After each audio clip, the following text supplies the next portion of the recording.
কচুরমুখী দিয়ে শুটকির শিরা। এই তরকারিটা কিন্তু বাসার সবাই অনেক বেশি পছন্দ করছে, তাই ভাবছি আপনাদের সাথেও আজকে শেয়ার করব।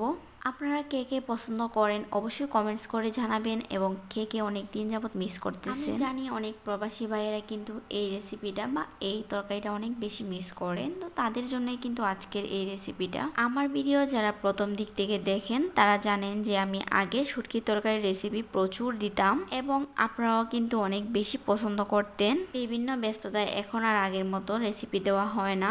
যাই হোক, কথা আর বাড়াবো না, এখন রেসিপিটা দিয়ে দিব। অনেকেই শুটকি পছন্দ করেন না, তারা কিন্তু একবার এভাবে ট্রাই করে দেখবেন, আশা করি ভালো লাগবে। প্রথমে মুখি এবং আলু মিক্স করে নিয়ে নিলাম, পরিমাণ অনুযায়ী হলুদ, মরিচ এবং লবণ, সেই সাথে কিন্তু রসুন বাটাও দিয়েছি। আর আমি কিন্তু পেঁয়াজ বাটা দিয়ে শুটকি রান্না করি, এটা আপনার ইচ্ছা। কাঁচামরিচ এবং শীতল দিয়ে সবকিছু একসাথে জাল করে রেডি হয়ে গেল তরকারি।